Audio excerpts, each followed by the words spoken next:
मंगलाचरण से स्टार्ट करते हैं। ओम ज्ञानतिमिरान्धस्य ज्ञानञ्जनशलाकया चक्षुरुन्मीलितं येन तस्मै श्रीगुरुवे नमः। श्रीचैतन्यमनोभीष्टं स्थापितं येन भूतले स्वयं रूप कदा मह्यं ददाति सत्यकान्तिकम्। नमो विष्णुपादाय कृष्णप्रेष्ठाय भूतले श्रीमती भक्ति वेदांत स्वामिनीति नामिने। नमस्ते सरस्वती देवे गौरवाणी प्रचारिणे निर्विशेष शून्यवादी पाश्चात्य देशतारिणे। जय श्री कृष्ण चैतन्य प्रभु नित्यानंद श्री अद्वैत गदाधर शिवसदि गौर गोविंद। हरे कृष्ण कृष्ण कृष्ण हरे हरे हरे राम राम राम हरे हरे। सभी वैष्णव को मेरा हरे कृष्णा। आज का जो मैं टॉपिक ली हूँ, आज केवल अष्टकम भजन है, जिसमें नीलकंठ स्वामी द्वारा रचित ये भजन है। बहुत ही सुंदर और बहुत ही अच्छा भजन है। अगर हम इस भजन को एक एक लाइन को अगर हम समझ लेना तो हम भगवान से कनेक्ट हो सकते हैं और जब हमारा बहुत ही अच्छा हो सकता है। तो केवलाष्टकम नीलकंठ स्वामी द्वारा रचित है। इसमें 8 श्लोक हैं, जिसमें से मैं 4 श्लोक आज एक्सप्लेन करूंगी और 4 नेक्स्ट टॉपिक में, क्योंकि बहुत बड़ा है, आज कवर नहीं हो पाएगा। तो पहला श्लोक है इसमें।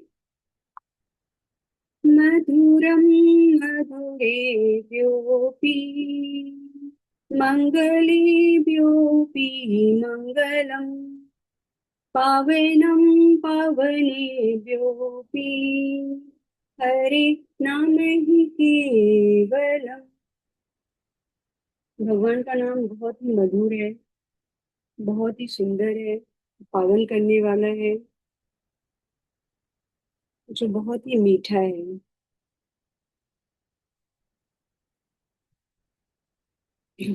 भगवान का जो नाम इतना मीठा, इतना मधुर, इतना पावन है कि जो मीठे मीठे वस्तुएं भी बहुत सारी चीजें हैं, जैसे मीठे स्वीट हैं, मीठे गुलाब जामुन है, शक्कर है, गुड़ है, ये सब भी बहुत मीठे हैं। लेकिन उन सब से भी मीठा हमारा भगवान का पवित्र नाम है। तो भगवान का जो ये पवित्र नाम है बहुत ही पावन करने वाला है, बहुत ही मधुर है, बहुत ही सुंदर है।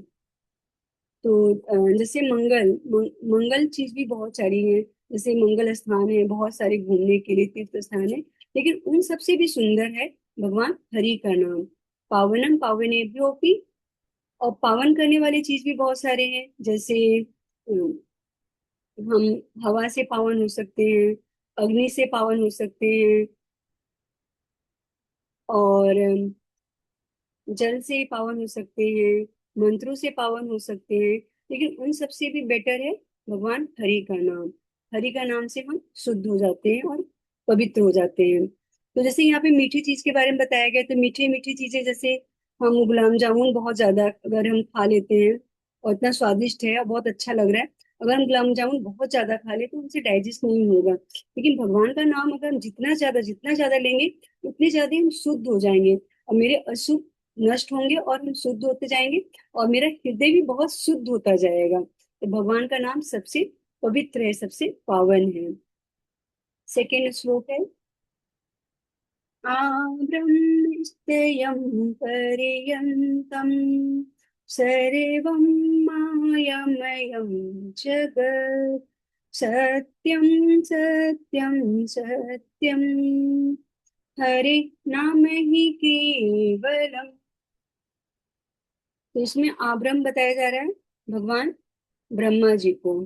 तो जो ब्रह्मा जी हैं वो सृष्टि के रचयिता हैं, सृष्टि के रचयिता करने वाले हैं। उन्होंने पूरी सृष्टि बनाया, बड़े से बड़े चीज और छोटे छोटे चीज बनाया।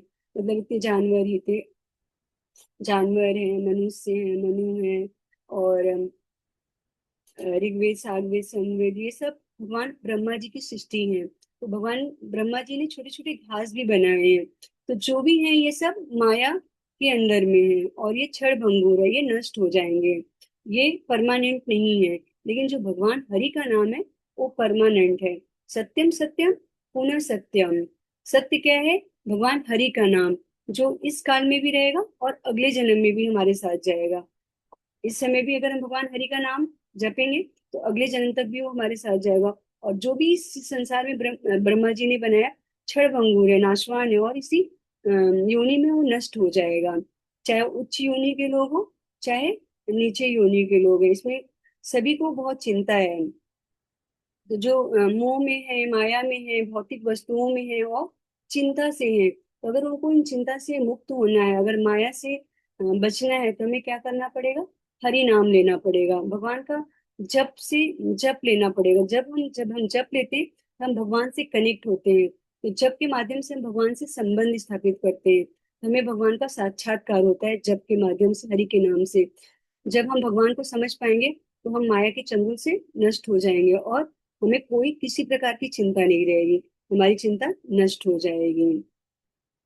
तो यहाँ पे जो हरे नाम आ रहा है, तो हरे नाम केवलम, और भी पहले भी आपने सुना होगा, हरे नाम हरे नाम हरे नाम ए केवलम, कलयुग नास्ते नास्ते गरिन्य था। तो ये भी जो भगवान का इसमें भी केवल केवल भगवान हरि के नाम के बारे में इम्पोर्टेंट बताया गया। और इस श्लोक में भी हर लाइन के अंत में हरि नाम ही केवलम आ रहा है। तो हरि का नाम ही केवल सत्य है, और कुछ सत्य नहीं है। थर्ड थर्ड लाइन है, सगुरु सपिता चापि शामाता बांधोपि स शिक्षेत सदा स्मृतम हरे नाम ही केवलम। तो वही व्यक्ति हमारा सच्चा पिता है, वही हमारा सच्चा माता है, वही हमारा बंधु है, वही सखा है, जो हमें भगवान की ओर ले जाए, जो हमें भगवान से कनेक्ट करे, जो हमें भगवान के बारे में बताए, हमें भगवान से जोड़े, वही हमारा सब कुछ है। शिक्षेत सदा स्मृतम, वो हमें शिक्षा दे, वही हमें सिखाता है कि जो हमारे भगवान के संकीर्तन के बारे में, भगवान के भजन के बारे में हमें जो सिखाता है, वही वास्तविक हमारे माता है, वही हमारे वास्तविक पिता हैं, वही हमारे लिए सब कुछ है। क्योंकि हमें भगवान हरि का नाम, भगवान हरि का स्मरण, भगवान हरि का श्रवण के बारे में वो बता रहे हैं, जो हमें इस योनि से ऊपर की योनि तक ले जाने का मार्गदर्शन दिखाते हैं। अगर इस संसार के में से अगर हमें संसार रूपी सागर से अगर हमें पार होना है, तो हमें भगवान हरि का नाम लेना होगा। तो हमें उन्हीं लोगों के साथ दोस्ती करनी चाहिए जो हमें भगवान के बारे में कनेक्ट करे, भगवान से हमें जोड़े, भगवान का इम्पोर्टेंट बताए। तो वो हमारा सच्चा सब कुछ है। तो यहाँ पे एक श्लोक कबीर जी का भी है, उन्होंने बोला है, जननी जने तो भक्त जने, याद आता सूर, नहीं तो जननी बाज रहे, काहे गवावे नूर। ये कबीर जी की बहुत सुंदर पंक्ति है, मुझे बहुत अच्छा लगा, तो हमने इसको भी पॉइंट लिया कि भगवान कबीर जी बोल रहे हैं कि वो माँ जो बच्चे को जो जन्म देती है, वो महान होना चाहिए। वो पुत्र जो भगवान का परम भक्त होना चाहिए, जो परम वीर होना चाहिए, परम भक्त होना चाहिए, परम दानी होना चाहिए, जो धर्म की रक्षा करने वाला सूर वीर होना चाहिए। ऐसी संतान के गुण होने चाहिए, ऐसी संतान को पैदा करना चाहिए। तो यहाँ पे सुमित्रा माता जी का भी एग्जाम्पल है। सुमित्रा माता जी जब लक्ष्मण से बोलती है कि लक्ष्मण, तुम्हारा जन्म तो सिर्फ भगवान की सेवा के लिए हुआ है, तुम्हारा जन्म ही इसीलिए हुआ कि तुम भगवान की सेवा करो। तो लक्ष्मण जी भगवान की सेवा में लगे रहे, और भगवान की सेवा में लीन रहे। तो निरंतर वो भगवान की सेवा में, उन्होंने राजपाट को छोड़ा और भगवान के साथ चले गए भगवान की सेवा करने के लिए। तो हर माँ का एक कर्तव्य है कि अपने बच्चों को भक्ति की शिक्षा दे।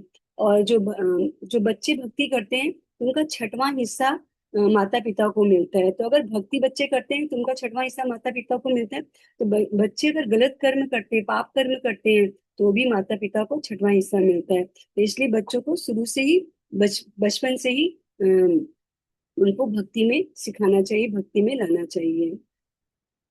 चौथा श्लोक है, निश्वासी नहीं विश्वास, कदारुत्यो भविष्यति, कीर्तनीयमतो बाल्या, धरे नाम ही केवलम। निश्वासे, इसमें स्वामी जी बता रहे, नीलकंठ स्वामी जी, कि निश्वास, कब हम बिना श्वास के हो जाएं।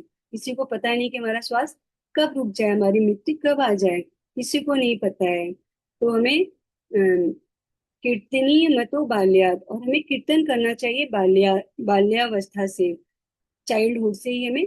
जब हमें भगवान के बारे में पता चल जाए कि भगवान की भक्ति हमारे लिए कितना इम्पोर्टेंट है, हमें भगवान की भक्ति क्यों करना चाहिए, जब हमें पता चल जाए तभी से हमें भक्ति करना स्टार्ट कर देना चाहिए। क्योंकि हमें ये नहीं पता कि हमारा मृत्यु कब हो जाएगा, कब हम निश्वासी, कब हम बिना श्वास के हो जाएंगे, कोई भरोसा नहीं है।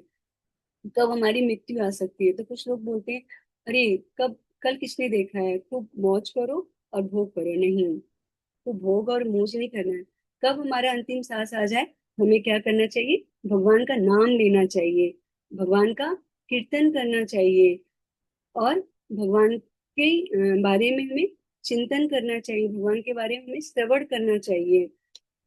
यही एक सत्य है भगवान का नाम। तो जब हम और इसमें ये भी समय भी बताया गया है कि किस समय समय भगवान का जप करना चाहिए। बुढ़ापा का इंतजार नहीं करना चाहिए कि वृद्धावस्था में हम भगवान का नाम लें। हमें बचपन से ही भगवान के नाम लेना चाहिए, और बचपन से ही हमें भगवान की सेवा करनी चाहिए। बाल्यावस्था में हमें कीर्तन आरंभ कर देना चाहिए।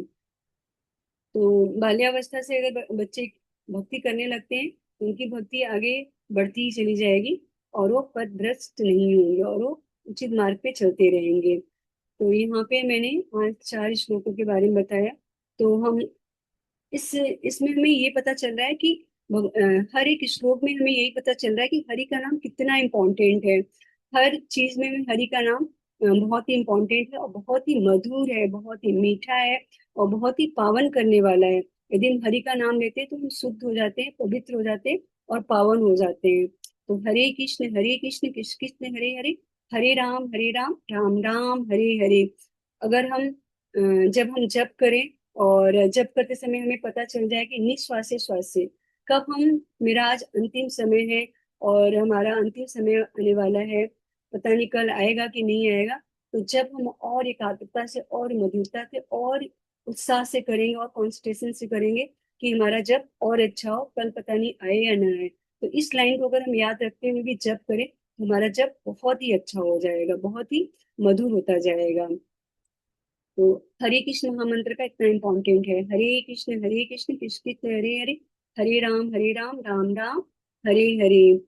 हमें इसी के साथ हमें जप करना है कि भगवान हरि का नाम बहुत मधुर है और मीठा है, और हमें शुद्ध करने वाला है।